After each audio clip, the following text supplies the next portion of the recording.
Nos juntamos en esta ocasión para hablar de paleografía.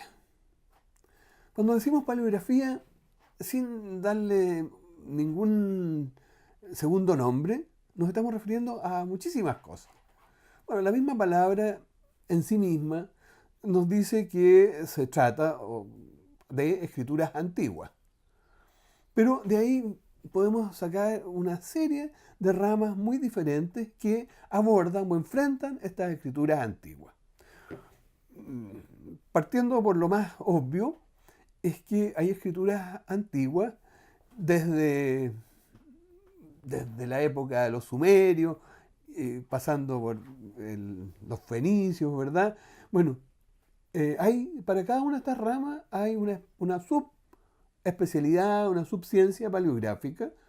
Por ejemplo, la papirología, ¿verdad? Que es la que se centra en el soporte papiro. Y así, infinidad. Después, la paleografía en sí misma es una ciencia con sus leyes, una ciencia para sí. Es decir, que nos muestra la evolución de las letras, por ejemplo. La letra S, de dónde viene, cómo se formó, cómo evolucionó en distintas partes, en la Edad Media, en España mismo, y las diferentes, digamos, ramas de S que se fueron dando diferentes en distintas partes del el mundo medieval, por ejemplo.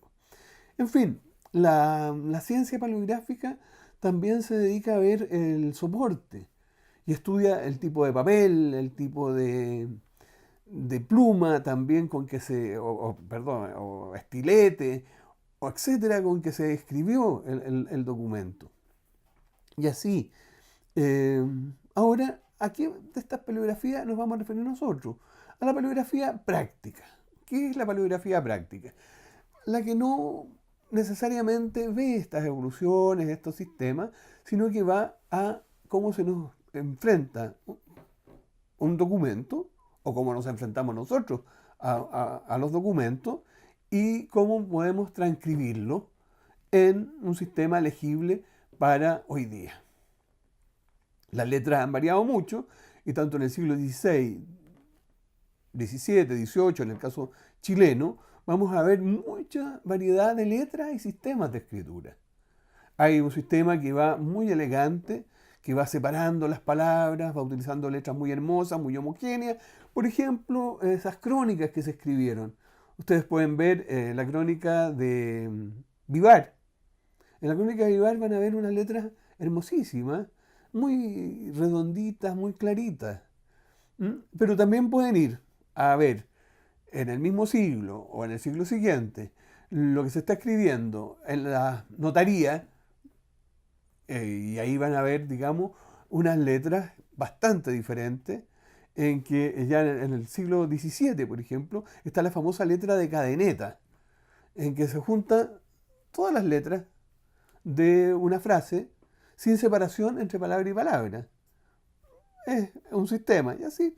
Bueno, entonces lo que nosotros tenemos que hacer es ver cómo nos enfrentamos a estos distintos tipos de escritura y cómo los transcribimos. Para transcribir hay muchos sistemas. Eh, por ejemplo, tenemos uno que es el textual. Muy poco usado, es el que te saca de la manera más ortodoxa posible para el transcriptor, tal como está en el escrito. Pongo el ejemplo siguiente. Eh, Mantiene las mayúsculas y minúsculas tal como pareciera ser que las quiso poner el escribiente. No despliega las abreviaturas. Es decir, si aparece una F, perdón, con una C y una O, pone una F, una C y una O. Y no busca qué palabra está representando eso. Vienen sí ciertas, este sistema tiene ciertos problemas. Por ejemplo, signos que representan palabras. La palabra etcétera no usa una abreviatura, sino que usa un signo que la representa. Entonces el sistema textual tendría que sacar este signo. Es un poquito, pero eh, si hay una persona que lo quiere hacer, se le pone una segunda dificultad, y es que en las palabras abreviadas se usan varios cajones de escritura. Entonces, nosotros en los computadores tenemos muy poquitos cajones, perdón, para usar el cajón superior tenemos dos posibilidades en los computadores normales, que es la O y la A, ¿no? Pero otras letras no se usan, además que sale terriblemente pesado de leer. Tal vez es útil para la paleografía científica, para ver exactamente cómo se escribía un documento, en la época en que fue escrito ese documento, qué tipo de abreviaturas se usaban. Pero, digamos, el documento como un apoyo a otro tipo de investigaciones históricas, genealógicas, lingüistas, no es tan necesario. Hay un sistema mixto, y ese sistema mixto es más o menos fiel al original, solo que despliega las abreviaturas. Ahora, las abreviaturas, hoy por hoy casi todos los paleógrafos están contestes en que lo mejor es abrir, desplegar la abreviatura, siguiendo los modelos de la época, cómo usaban la palabra no desplegada. Es fácil, ¿eh? Porque generalmente la documentación nos muestra las mismas palabras escritas con abreviatura y sin abreviatura. Nuestro actual Pedro lo encontramos como Pedro y como Pero, pero la abreviatura siempre va a ser una P con una O en el cajón superior de escritura. Entonces ahí, digamos, es la decisión del transcriptor de qué sistema utiliza. Lo único, la regla de oro es la homogeneidad.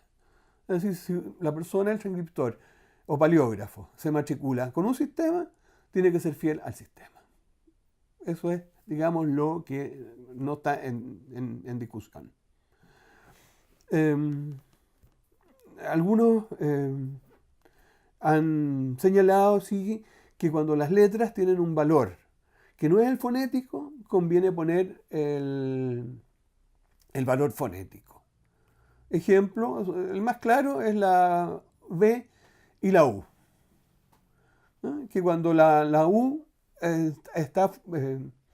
funge con valor B, transcribirla como B. Y cuando la B quiere representar el valor fonético de U, ponerlo como U. Esto más bien se ha llegado a esta conclusión, digamos, en los distintos sistemas, viendo que hay palabras que son impronunciables si se mantiene el valor que no le quiso dar el escribiente. Vean ustedes el caso de la B con la N, para poner un. Ahí es imposible pronunciar vn. Entonces es clarísimo que el escribiente está usando un signo para el fonema U. Es así de simple, digamos, y así de sencillo, pero uno tiene que tomar una decisión. Sobre todo el siglo XVI y XVII, no tanto en el XVIII, es que en el XVI y XVII hay ciertas letras que todavía no están definidas. La letra Q delante de la U, que reemplaza una C actual, o del 18, que ya está más definido. Ahí el transcriptor, digamos, tiene que tomar la decisión para no confundir al lector. Les pongo un ejemplo. Un valor numérico, que era el cuento. ¿Cómo se escribe cuento? Con una Q, una U y una E, y las letras que siguen. Hoy día, si nosotros nos enfrentamos a esa palabra, diríamos quento.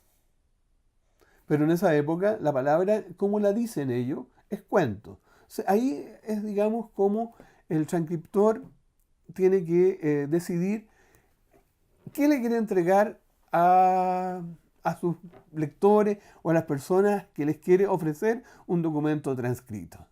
Si lo quiere ofrecer textual o lo quiere ofrecer en la forma en que hoy día le resultaría para poderlo leer correctamente. Como en la época, un problema para el transcriptor es que en la época no hay ortografía.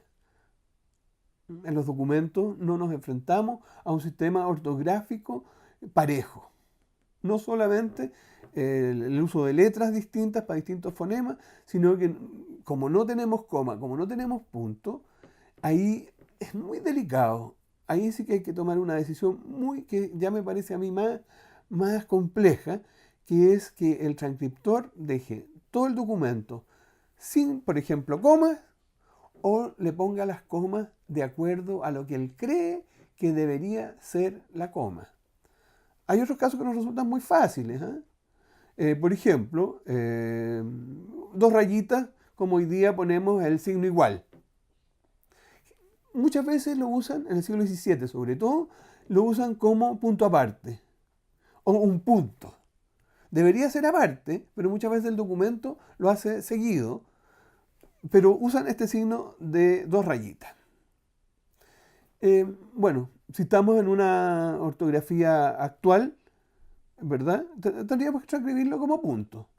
Si se está en una transcripción absolutamente textual de todos los signos, habría que poner signo igual, digamos, que serían estas dos rayitas.